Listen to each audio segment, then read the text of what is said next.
Hi team, I just wanted to share some videos with you tonight on the 18th of April 2024. Just a few videos from American lawmakers that I think hit the nail. First, we're going to go emotional, then we're going to go emotional and rational, but then we're going to go the rational, good politicking from a well-known lawmaker. But we'll start with this, and this is a great excerpt from a foreign aid hearing with Representative Deloro, clearly a Democrat from what she'd said earlier. Not someone I particularly know of, but my goodness, she gives it full bore here. We're going to join it halfway through just for time. I would play you the whole thing, but I just love like I said to you, always concentrate on little things. And if someone is getting this irate, or no, irate's the wrong word, passionate, I think, then it means that the subject has a lot of importance to her. This means a lot to her, and it's that desire to have the right thing happen for the US and for Ukraine. And I just think this is absolutely delightful. And I keep becoming quite partisan at the moment because I just get really upset that I don't see this kind of passion from the other side. I don't see it from Republicans, other than I keep mentioning Adam Kinzinger is a sort of person that I see getting irate like this, or frustrated in a lack of action. Anyway, let me know what you think of what she says here. You think about that. Put that aside. This moment is now. The United States Senate, you can have all the views you want about the United States Senate, but hold them for this debate. It is now. It is about the United States House of Representatives. We have the opportunity to do what we do here, and that is to govern. And what are we doing in governing? Is to be a world leader. And for months and months, we have been diddling around where people are dying in Ukraine. Don't talk about what weapons we want to give them. We're not giving them what they need now, and it has been months in the coming.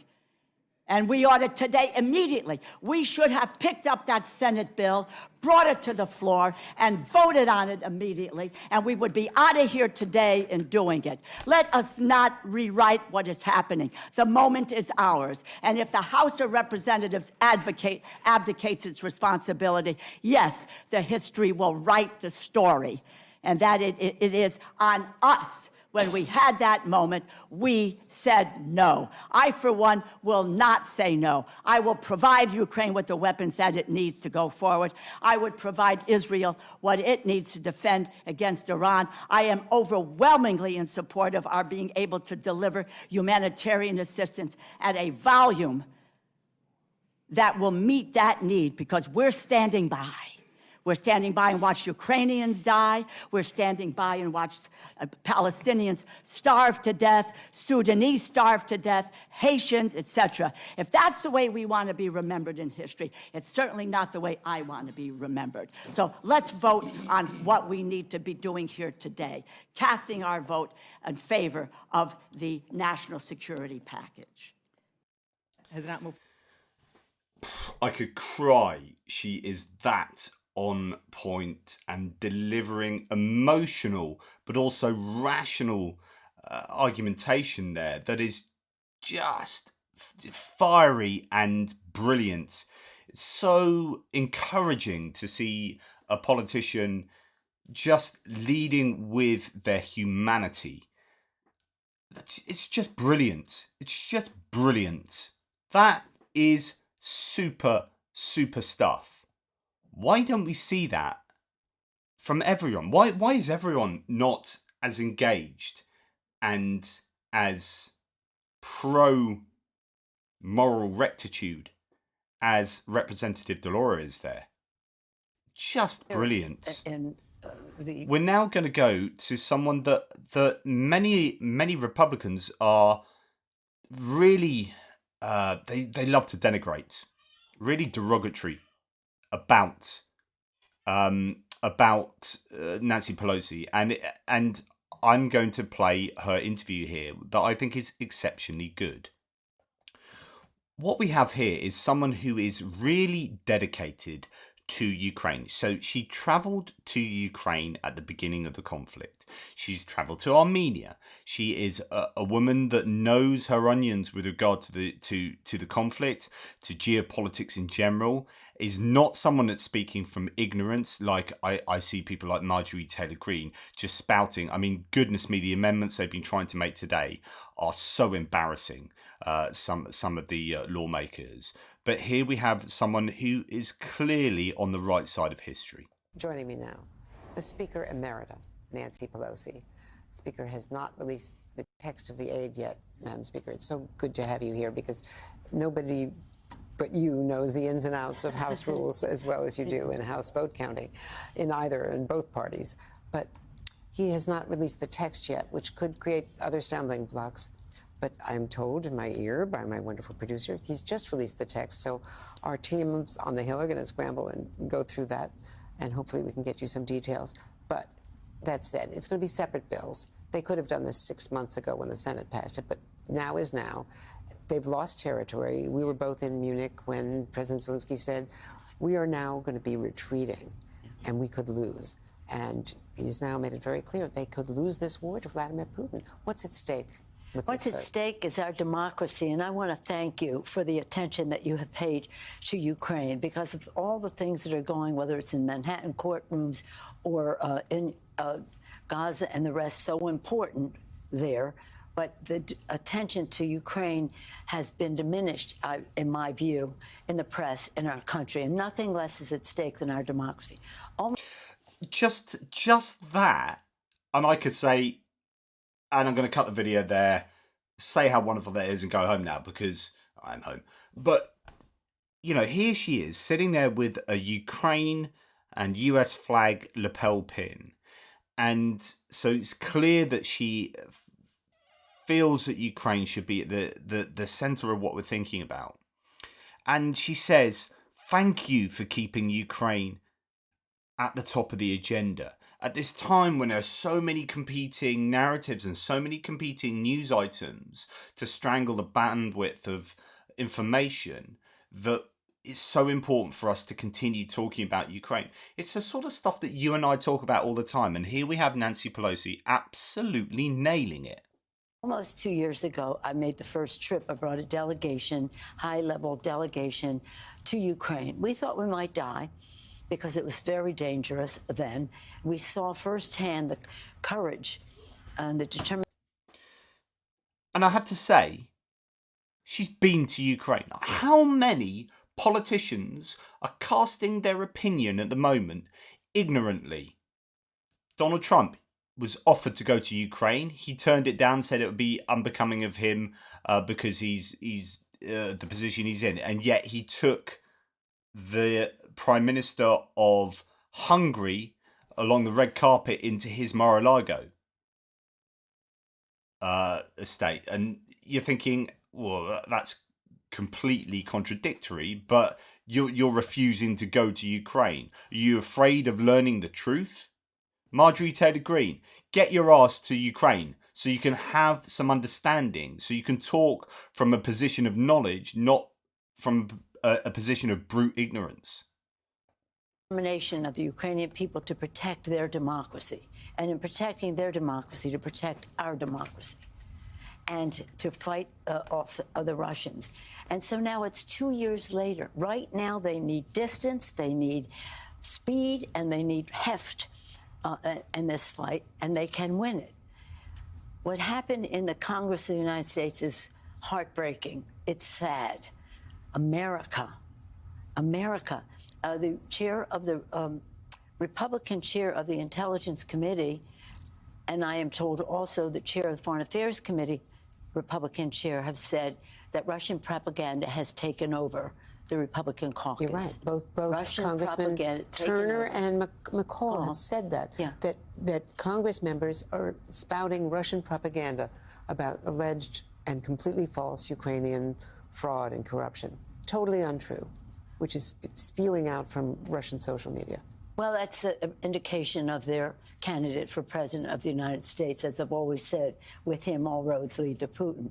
But now we have the possibility of this legislation coming forward. I think splitting it is fine as long as it is understood that it'll come together when it goes to the Senate, and it is something that the Senate is consistent with what the Senate has done and that the president will sign as soon as possible, because every day is a matter of life and death in the Ukraine, or success or failure in the Ukraine.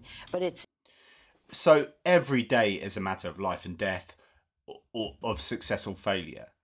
Just, it's really strong rhetoric, but goodness, it's refreshing to hear this from such a major politician as Nancy Pelosi. it's really a tragedy that it has taken this long, but I'm so glad. I won't say glad, but at long last, it has happened. The Ukrainians have been remarkable. The countries surrounding it have been taking in refugees, supplying humanitarian assistance, and the rest. Those who are members of NATO know that they could be threatened should Putin prevail there, but those who are not members of NATO are really scared, and they've made it clear to us that they have propaganda in their own country coming from Russia as well. And in fact, I was saying to Chuck Todd just a few moments ago that one of the things Donald Trump just said on Friday, I believe, was that no money should go for Ukraine until Europe does something. Europe did $54 billion when this legislation was sitting in the Senate and then sitting in the House. I am going to show you a Truth Social quote from Donald Trump in a second to back this up. But this is just incredible ignorance. Europe did $54 billion, but they don't have the weapons, they don't have the air defenses, and they don't have the ammunition that Zelensky and the Ukraine need. Well, just indicative of how irresponsible he has been on this, because he's palsy-walsy for some reason with Putin. For him to say that shows his lack of knowledge, his lack of values, and quite frankly, his lack of commitment to democracy. And I think there is a lot to be said about lack of knowledge. There's just a lot of ignorance coming from people who are supposedly, representative of from people who should know better, from people who are lawmakers that should have at least a working knowledge of the things over which they're making decisions. It's frightening, I think, to be honest. And here we have, this is Phillips O'Brien commenting first. For what it's worth, we have Trump's first public comment on aid to Ukraine, from the horse's mouth, shall we say. It's weird that he's pushing a myth that the US has aided Ukraine more than Europe. This is now known to be demonstrably false. Europe together has provided more than the US. Anyway, he continues, and he can't bring himself to say he supports the aid. However, he can't oppose it either, a sign that he might be forced into accepting the aid in the end while clearly being unhappy about it. So this is what Donald Trump has actually come to say today. Why isn't Europe giving more money to help Ukraine? Why is it that the United States is over $100 billion into the Ukraine war, more than Europe? So it's not that the US has given $100 billion, but they've given $100 billion more than Europe. And we have an ocean between us as separation. So I'm going to look at that claim in a second. Why can't Europe equalise or match the money put in by the United States of America in order to help a country in desperate need? As everyone agrees, Ukrainian survival and strength should be much more important to Europe than to us. But it is also important to us. Get moving, Europe. How condescending is that? In addition, I am the only one who speaks for me. And while it's a total mess caused by crooked Joe Biden and the incompetent Democrats, if I were president, this war would have never started. I mean, the usual kind of crock of cack from Mr. Trump there. But I will now show you some of those statistics. And these still are out of date now. And it's even worse for the US stats since then. So the first thing to note is that there's a new update coming on the 25th of April, which I think is quite exciting. This update is from the February the 16th. So we've got February on to March and April. So a couple of months out of date. And since then, there's been no more aid really from the US and continually more aid from Europe. So when we look at EU institutions together, and that is not including bilateral support from countries within the EU. EU institutions have given more government support to Ukraine in terms of the total financial, humanitarian, and military. While the US has given more military than the EU, that's not surprising because the EU is not a military, right? It is a bunch of countries together, and so it's countries within the EU that give the military support. Although they do have the European peace facility that does look to do that. When you look at as a percentage of GDP, then the US was in 31st position, I believe, all the way down here. And you have Estonia as what 4.1% in total if you add what they give to the EU as well. Denmark 3% of GDP, 3% of 4.1% of GDP being given to Ukraine. It's absolutely incredible. So when you add Europe up, and if you include in Europe, and is because he doesn't distinguish EU from Europe, he just says Europe. If you include the UK in on that, then it blows the US out of the water. But he's saying the US has given 100 billion more than the US. Well, actually, let's have a look at this. Government support to Ukraine by country group in the billion. So EU countries and EU institutions, that's not with UK, 144 billion. That is almost 100 billion more than the US that's given 67.7 billion. So if you're talking about money here, if you add the UK onto what has been given by the EU and EU institutions, and possibly even, I don't know if Norway's included there because they're kind of a semi-European nation. Then you've got Switzerland, then you've got other nations in Europe not in the EU. If you add all of that on, the Europe will have given $100 billion or euros here, actually, let's call it dollars, basically $100 billion more than the United States, which means to say that Donald Trump is not only wrong, he's entirely 100% inversely wrong. It's just like he couldn't be more wrong. He should be called out on that publicly. This is not good enough for someone that wants to be president of the US, leader of the free world, to be so incompetently ignorant is dangerous. This buffoon should not be voted in. I'm sorry if you are watching this and still a fan of Donald Trump, and still think he's the right choice. If he can't even get basic truths right on Truth Social, then he should be dismissed as being not fit for purpose. Another thing that he has been pushing was again when he met with the speaker was this repo bill where somehow miraculously the U.S. would unfreeze Russian assets here and use that money for Ukraine. Ukraine needs $60 billion, if not more now. And I am told that only $3 billion in total of Russian assets are held under American control, that most of it is in Belgium and some in Japan. So our allies would have to come in together, and they may in the G7 put that on the agenda in June. But there's not more than $3 billion total of Russian assets to make that part of this deal. Well, even if it were twice that, you're talking not a sufficient amount. We had always thought, and many of us have said, seize the Russian assets, freeze the Russian assets until we can unleash it to rebuild Ukraine. The Russian assets were for the rebuilding of Ukraine, so they pay for the damage they have caused.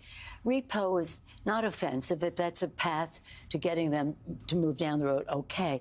But when we were in Munich and met with the leadership there and the chancellor, at the highest levels, they said that this is not a path that they really can follow, where, as you said, the real money is in all of this. No, and she's absolutely right there, because again today, as I reported earlier in one of my videos earlier today, the Lagarde, the head of the basically EU bank, has said no, it's not looking good for being able to legally, comfortably do that. Yeah, we can skim off the profits for these underlying frozen assets, but seizing the assets, turning them into liquid cash and giving that to Ukraine is fraught with legal complexity. That means it's probably unlikely, it's unlikely that that will come to fruition, or at least not for some time. There's a few more months for them to work that out before the G7 meets in June.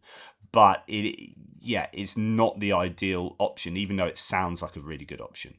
Just handed to me is the fact that the House Appropriations Chair, Tom Cole, and the Defense Subcommittee Chair, Ken Calvert, and others subcommittee chairs, Mario Diaz-Balart from Florida, all co-sponsoring appropriations bills to follow up on this. So they're ready to move, which is a good sign of and some... Rosa DeLauro has been very, On and the our Democratic side. leader, Hakeem DeLauro. Jeffries, have been so instrumental in giving us leverage in these discussions. So I think we're going to be able to proceed. How big a threat is it, though, for the Speaker now if both Congressman Massey and Congresswoman Marjorie Taylor Greene try to vacate the speakership? If he has Democratic votes for these aid bills, and he obviously will need Democratic votes. He can't pass it without them.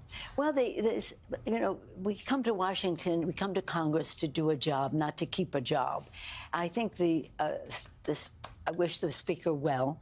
I love that. We come to Washington to do a job, not to keep a job.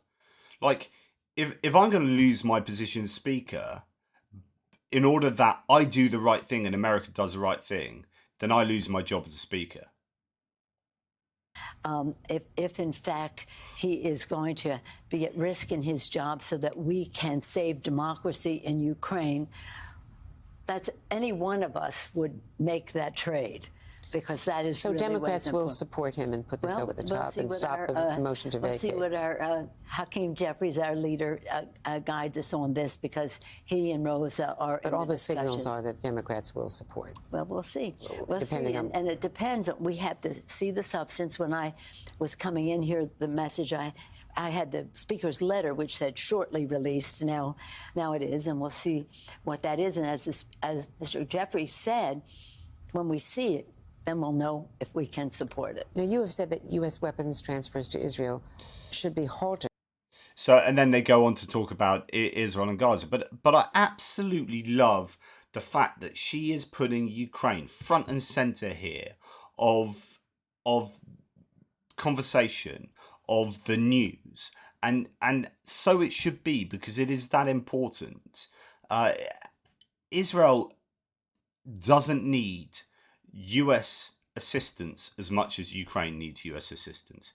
And I would argue, and although this doesn't take into account the longevity of the relationship between Israel and the US, but in terms of geopolitical ramifications, I actually think that the war in Ukraine has greater consequence than what is taking place in Israel at the moment for the entire world, for a whole number of reasons. That's not to actually, I don't want to present a false dichotomy to say it's one or the other, but it's about what level of importance we ascribe the Ukraine conflict. So, yeah, and I think she's doing the right job in illustrating or explaining how important Ukraine is. So good on Nancy Pelosi for that, and good on Representative DeLauro, who was mentioned there by Pelosi as being one of the main advocates for getting stuff done. Really good stuff. Anyway, I just thought I'd share that with you, only because I had it in my mind to do it earlier, and I think my brain doesn't let things like that go. So I was like, if I said I was going to do it, I'm going to do it. Hopefully that was at least of some interest. Take care. Speak to you. Well, I'm going to release this in the middle of the night, so I'll speak to you not in the not too distant future. Toodle pips.